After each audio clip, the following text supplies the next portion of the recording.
larger, smaller, that will employ the 230 interpreters. And then there are 30 interpreters choosing to be self-employed. We would work in almost any kind of setting that you could imagine, in the church, in cultural exhibitions, at university or conferences, hospitals, kindergarten meetings where deaf parents need to participate,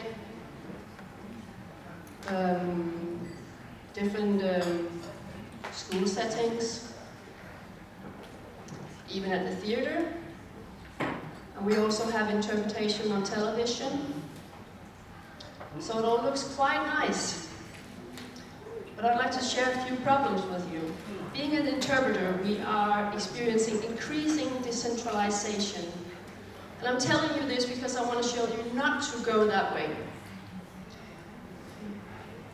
We have now in Denmark 98 smaller municipalities. And depending on what sector where you work as an interpreter, that will charge you who you should get your money from. So a very bad experience could be working at a workplace where there will be 6 deaf people working. And because they live in each their own municipality, afterwards you get to share the bill between the 6 municipalities.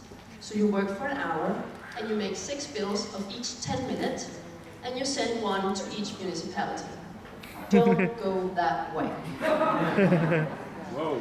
We're lucky because the solution is already naturally on its way in Denmark.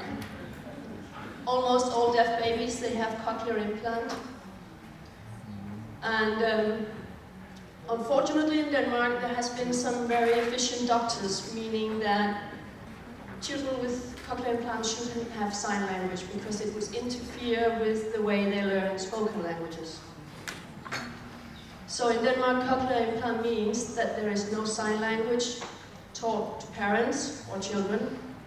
The daycare centers for deaf children have been closed down. The schools for the deaf are closing down, and the deaf staff at these places are now unemployed. We don't know how the future needs will be. There's been a report paid by public funding to see that there is a need for interpreters in the future, but of course it will decrease. And so we know that we need fewer interpreters, and we're also already experiencing that we need a different language code. It's not necessarily sign language, it's more sign supported. Or you would say we're making subtitles for the deaf. We are lucky to share with you that we have a very great dictionary now on the internet, and it's available for everybody. It's for free, you don't have to pay to use it. And we are hoping that it will continue work on this. Well, at least then we will have proof that once there was Danish sign language. So the challenge is for us to find out how to keep sign language alive in a country where they perform cochlear implant on all the kids. And we need to find out how children with cochlear implant can be recognized as deaf. As we were talking about yesterday, deaf people have the right to an interpreter and to sign language and whatever, but are these children considered to be deaf?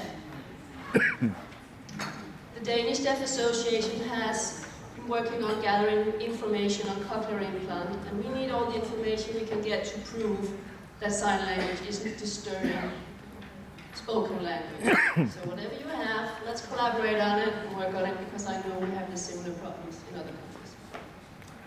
So greetings from Denmark. Picture from Danish interpreters gathering. Thank you.